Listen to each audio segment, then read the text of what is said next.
ඔයාලා YouTube channel එකක් කරද්දී ටිකක් content එක දිගට කරගෙන යද්දී ඔයාලට එන ප්‍රශ්නයක් තමයි ඔයාලගේ channel එක reach වෙන්නේ නැහැ. ඔයාලා සෑහෙන මහන්සි වෙලා content කරනවා, consistency එකක් ඇතුව content upload කරනවා.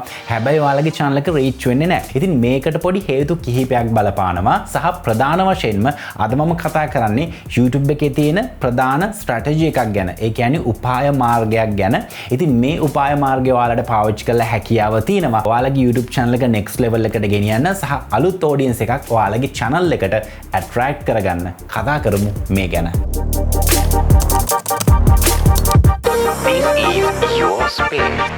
වීඩියෝ එකට යන්න කලින් හැමෝටම මතක් කරනවා අපේ channel එක subscribe කරලා නෙවෙයි නේද videos බලන්නේ. ඉතින් ඒක නිසා අනිවාර්යෙන්ම අපේ channel එක subscribe කරලා එකතු වෙන්න කියලා හැමෝටම invite කරනවා.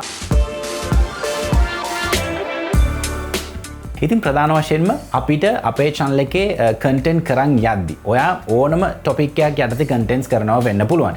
example එකක් විදිහට tech channel එකක් වෙන්න පුළුවන්, gaming වෙන්න පුළුවන්, education වෙන්න පුළුවන්, cooking වෙන්න පුළුවන්. මේ ඕනම category එකකින් ඔයාලා content කරත් ඔයාලට සිද්ධ වෙනවා ඔයාලගේ content එක කොටස් තුනකට කඩන්න. ඉතින් මොකක්ද මේ කොටස් තුන? පළවෙනි කොටස තමයි hub, දෙවෙනි කොටස තමයි help, ඊට පස්සේ hero. ඉතින් මේ කොටස් තුන යටතේ ඔයාලගේ channel එකේ content ඔයා mix කරලා හොඳට කරගෙන ගියොත් අනිවාර්යෙන්ම ඔයාලගේ channel එක reach කරගන්න පුළුවන්.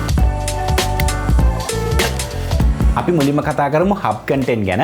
hub content එකක් කියන්නේ ඔයාලගේ channel එකේ ඔයාලා දිනපතා හෝ නැත්නම් අපි හිතමු සතියට videos දෙකක් upload කරනවා වෙන්න පුළුවන්, සතියට 3ක් වෙන්න පුළුවන්. අන්න ඒ විදිහට නිරන්තරයෙන්ම ඔයාලා upload කරන content වලට තමයි hub content එකක් කියන්නේ. ඉතින් hub content එකකට මම ඔයාලට example එකක් දෙන්නම්. අපි හිතමු music channel එකක් තියෙනවා කියලා. ඉතින් මේ music channel එක කරන කෙනා සාමාන්‍යයෙන් instrument එකක් play කර සින්දු කියන එක තමයි එයාගේ content එක. ඉතින් එයා ඒ content එක දිනපතා හරි සතියකට දෙකක් හරි මේ ඒ විදිහට සාමාන්‍ය විදිහට අප්ලෝඩ් කරගෙන යනවා. ඒ වගේම හබ් කන්ටෙන්ට් වල තියෙන තවත් විශේෂත්වයක් තමයි ලොකු ආයාසයක් දරන්න නැහැ මේ කන්ටෙන්ට් වලට. අපි සාමාන්‍ය කරන කන්ටෙන්ට් එකක් නිසා මේ කන්ටෙන්ට් එක කරන්න ලොකු කාලයක් අපි වැය කරන්නෙත් නැහැ, ලොකු ප්ලෑන් එකක් කරන්නෙත් නැහැ. අපි සාමාන්‍ය වීඩියෝස් විදිහට මේවා අප්ලෝඩ් කරනවා.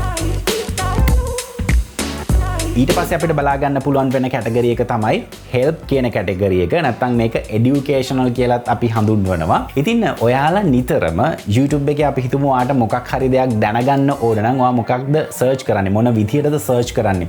ගොඩක් වෙලාවට search කරන්නේ how to කියන වචන කිහිපය දාලා. අපි හිතමු video editing ඉගෙන ගන්න ඕන නම් how to edit video, how to play guitar. මෙන්න මේ වගේ type එකේ content වලට තමයි help content නැත්නම් educational content කියන්නේ. ඒ කියන්නේ ප්‍රධාන වශයෙන්ම මේකේ අයිඩියා එක තමයි යම් කිසි කෙනෙක් යම් දෙයක් ඉගෙන ගන්න හොයනවා නම් මොකක් හරි යාගේ ප්‍රොබ්ලම් එකක් සෝල්ව් කරගන්න යම් දෙයක් හොයනවා නම් ඒ වෙනුවෙන් ඔයා කන්ටෙන්ට් එකක් නිර්මාණය කරන එක තමයි හෙල්ප් කන්ටෙන්ට් එකක් කියන්නේ. ඉතින් මම නැවතත් අර මියුසික් channel එකම එක්සැම්පල් එකකට ගන්නම්. ඉතින් හබ් කන්ටෙන්ට් විදිහට එයා normal විදිහට වීඩියෝස් අප්ලෝඩ් කරන් යනවානේ. ඉතින් එයා කොහොමද හෙල්ප් කියන කැටගරි එකේ කන්ටෙන්ට් එකක් කරන්නේ? එයාට හෙල්ප් කියන කැටගරි එකේ කන්ටෙන්ට් එකක් කරන්න තියෙන අවස්ථාව තමයි එයාට හැකියාව තියෙනවා. එයා සාමාන්‍ය මියුසික් නේ ප්ලේ කරන්නේ.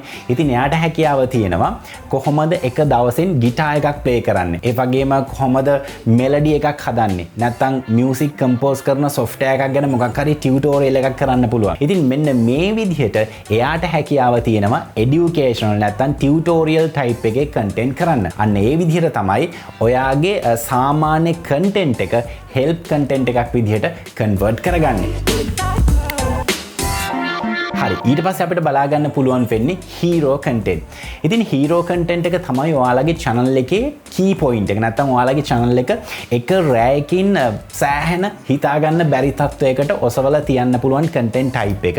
මම මේකටත් music channel එකෙන්ම example එකක් දෙන්නම්. අපි හිතමු එයා hub content දාගෙන යනවා, ඒ වගේම tutorial type එකේ contents උත් දැන් දාගෙන යනවා.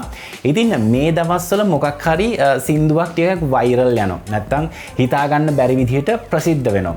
ඉතින් එයාට හැකියාව තියෙනවා ඒ ප්‍රසිද්ධිය අලලා ඒ සින්දුවේ එක්ක මෑෂප් එකක් කරන්න, නැත්නම් cover version එකක් කරන්න, නැත්නම් මොකක් හරි එයාගේ creative part එකක් දාලා එයාට හැකියාව තියෙනවා අර trend එක පාවිච්චි කරලා එයාගේ නිර්මාණයක් කරන්න. මේක තමයි hero content එකක් කියන්නේ. ඉතින් hero content එක සාමාන්‍යයෙන් hub content එක help content එකට වඩා සෑහෙන ලොකු සම්භාවිතාවයක් තියෙනවා එක රැකින් වාගේ channel එක සෑහෙන ලොකු තැනකට අරන් යන්න. මොකද hero content එක ප්‍රධාන වශයෙන්ම බේස් වෙලා තියෙන්නේ trends ටොපික් මත. ඒ කියන්නේ කාලීන දෙයක් පදනම් කරගෙන තමයි මේ හීරෝ කන්ටෙන්ට් එක හදන්නේ. ඒ වගේම මේ content types තුනේ තවත් විශේෂත්වයක් තියෙනවා. අපි මුලින්ම ගත්තොත් hub content එක. hub content එක කියන්නේ ඔයාලගේ channel එකේ normally regular upload කරන content එක. ඉතින් මේ content වලින් ලොකු views ප්‍රමාණයක් එන්නේ නැහැ. මේ content එක ප්‍රයෝජනවත් වෙන්නේ ඔයාගේ channel එකේ consistency එක තියාගෙන යන්න. ඒ කියන්නේ ඔයාගේ channel එක නොනවත්වා කරගෙන යන්න සහ නොනවත්වා ඔයාගේ channel එකට reach එක එන්න වගේ දේවල් වලට තමයි මේ hub content එක ගොඩක් දුරට බලපාන්නේ. ඊට පස්සේ help content එක නැත්නම් educational type එකේ content එක. ඉතින් මේ content අතිශය වැදගත්. මේ content සාමාන්‍යයෙන් expire වෙන්නේ නැහැ. සමහරලාට ඔයා hub content එකක් යටතේ content එකක් කරාම ඒ කාලයට විතරයි valid වෙන්නේ. හැබැයි educational type එකේ content එකක් නැත්නම් help content එකක් කරොත් මේක සෑහෙන කාලයකට valid වෙනවා. example එකක් විදිහට අපේ creative art lk channel එක ගත්තොත් මම මීට කාලයකට කලින් Photoshop සම්බන්ධ video series එකක් කරා. ඒ video series එකේ videos තවමත් reach වෙනවා. තවමත් කට්ටිය බලනවා. මම මේ tutorials ටික කරේ Adobe Photoshop 2015 ඔය වගේ versions වලින්. නමුත් ඒක අදටත් valid. අද 2024 version එකේ ගත්තත් ඒ විදිහටම තමයි කරන්න තියෙන්නේ. ඉතින් ඒක නිසා මේ help content ඔයාගේ channel එකේ ලොකු role එකක් play කරනවා. ඔයාගේ channel එකේ reach එක ස්ථාවරව තියාගෙන යන්න. මොකද ඔයා මේ content එක upload කරපු කාලේ ඉඳලා සමහරවිට අවුරුදු 5ක් 10ක් ඉස්සරහට යනකන්ම මේ content එක මිනිස්සු බලන තත්වයට පත් වෙනවා. ඊට පස්සේ වැදගත් වෙන්නේ hero content එක. hero content එක සමහරලාට බලපාන්නේ කෙටි කාලයකට. ඒ කියන්නේ ඔයා කාලීන ටොපික් එකක් අල්ලලානේ මේ content එක ඔයා create කරන්නේ. ඉතින් ඒ කාලයට අදාළ content එකක් නිසා ඒ කාලේ මේ content එක හරහා ඔයාගේ channel එක උපරිම reach එකකට ගිහිල්ලා ඔයාගේ channel එකට මේ hero content එකක් හරහා ලොකු reach එකක් ලබා ගන්න පුළුවන්. ඉතින් ප්‍රධාන වශයෙන්ම ඔය වෙනස්කම් ටික තමයි මේ content types තුනේ තියෙන්නේ.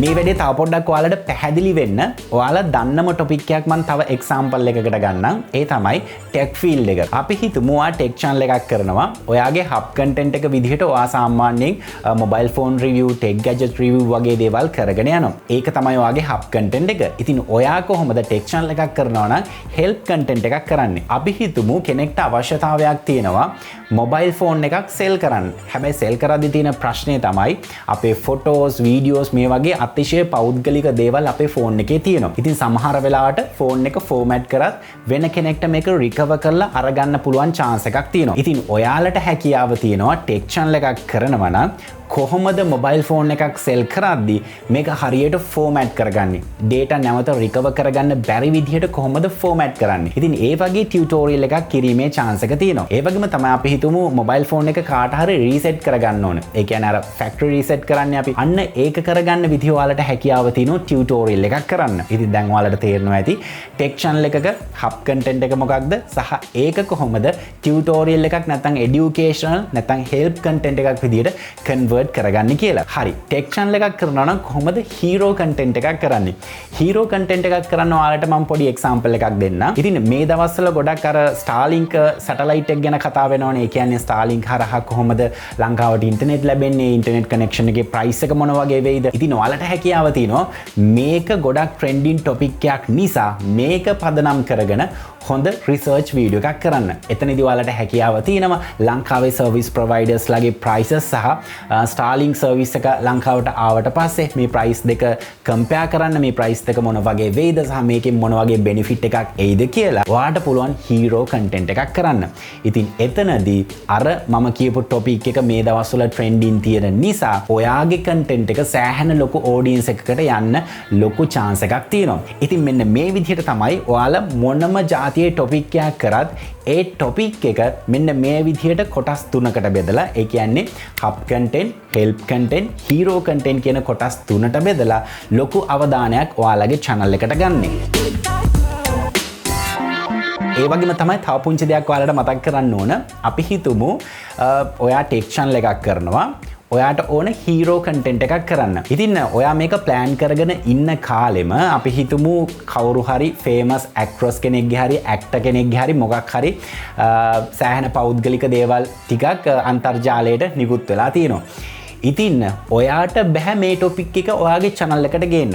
එහෙම වුණොත් ඒක gossip එකක් වෙනවනේ. ඉතින් අනිවාර්යෙන්ම මතක තියාගන්න ඔයාලා කරන content එකට relative දේවල් විතරක් මේ topics තුන යටතට ගේන්න. ඉතින් ඔයාලට ඒ වගේ incident එකක් ඔයා tech channel එකක් කරනවා නම් ගේන්න පුළුවන්. ගේන්න මම විදිහක් කියන්නම්. අපි හිතමු එහෙම data ටිකක් එළියට leak වෙලා තියෙනවා. ඔයාට පුළුවන් content එකක් කරන්න කොහොමද mobile phone එකේ තියෙන data පිටට යන්නේ නැති වෙන විදිහට protect කරගන්නේ. එහෙම නැත්නම් ඒ data secure විදිහට backup කරගන්නේ. ඒ වගේම මේ phone එක නැවත sell කරනවා නම් කාට හරි දෙනවා නම් ඒ data සම්පූර්ණයෙන්ම erase කරන්නේ කොහොමද? මේ වගේ ඔයාලට හැකියාව තියෙනවා. අර trending topic එක ඔයාට අදාළ නොවුනත් ඒක අදාළ වෙන විදිහකට පොඩි customization එකක් කරලා ඔයාලගේ channel එකට ගේන්න. හැබැයි මතක තියාගන්න ඔයා මේ විදිහට විශේෂයෙන්ම ලොකු අවධානයක් ගන්න hero content එකක් plan කරනවා නම් ඔයාගේ topic එකට relative content එකක් කරන්න. ඉතින් සාමාන්‍යයෙන් ඒකාකාරී විදිහට ඔයාලගේ content කරගෙන යන්නේ නැතුව මම මේ කියපු types තුනෙන් අනිවාර්යයෙන්ම try කරලා බලන්න. ඒක ලොකෝට අදාළ වෙන්නේ නැහැ. ඔයා මොන topic එකෙන්ද videos කරන්න කියලා. ඔයාට ඕනම topic එකකින් hub content, help content, hero contents create කරන්න පුළුවන්. ඉතින් hero content එකක් සාමාන්‍යයෙන් viral ගියාම තමයි ඔයාගේ channel එකට හිතා ගන්නත් බැරි reach එකක්, හිතා ගන්නත් බැරි audience එකක් එන්නේ. example එකක් විදිහට අපේ creative art LK channel එකේ සාමාන්‍යයෙන් මම Photoshop videos කරේ. හැබැයි Adobe Premiere කරන්න ගත්තට පස්සේ ලොකු reach එකක් ඇවිල්ලා ඒ channel එක අද වෙද්දි ලක්ෂ 2 සීමාවත් පහු කරගෙන ගිහිල්ලා තියෙනවා. ඒ වගේම තමයි Creator Space channel එකේ ලොකු reach එකක් ලබාගත්ත වීඩියෝ එකක් තමයි කොහොමද YouTube channel එකක් හදාගන්නේ කියන සම්බන්ධව මම tutorial එකක් කරා. ඉතින් ඒක ඒ කාලේ හැටියට hero content එකක් වුණා සහ ඒ වීඩියෝ එකේ help content එකක ගති ලක්ෂණක් තියෙනවා. ඉතින් ඒක නිසා hero content එකක් කාලේදී ඒක උපරිම perform කළා. help content එකක් විදිහට අද බොහොම ස්ථාවර මට්ටමක ඒ කියන්නේ හැමදාම views එන හැමදාම watch hours එන content එකක් වෙලා තිනවා. ඉතින් මේ විදිහට ඔයාලගේ channel එකේ ඔයා upload කරන regular contents ඔයාලට categorize කරගන්න පුළුවන් නම් හරියට ඔයාගේ channel එක අනිවාර්යෙන්ම හොඳ growth එකකට reach එකකට අරගන්න chance එක තියෙනවා. ඉතින් අනිවාර්යෙන්ම ඔයාලා මේ strategy එක follow කරනවද කියලා comment කරන්න. ඒ වගේම තමයි අපි Creative Art LK channel එකේ YouTube ගැන කතා කරන කාලේ මේ ගැන මම මීට වඩා deep explain එකක් කරා. ඒ වීඩියෝ එකත් ඔයාලට බලන්න ඕන නම් මම end screen එකෙන් සහ description area එකෙන් දාන්නම්. අනිවාර්යෙන්ම ඒ වීඩියෝ එකත් follow කරන්න කියලා හැමෝටම මතක් කරනවා. ඉතින් හැමෝටම wish කරනවා සාර්ථක content creator කෙනෙක් වෙන්න ලැබෙන්න කියලා. ආයිත් අලුත් update එකකින් ආයිත් අලුත් වීඩියෝ එකකින් හමු වෙන තුරු මම sign out වෙනවා. මම ස්ටීෆන් ඇන්ඩර්ස්. ඔයාලා හැම දිනෙකටම සුබ දවසක්.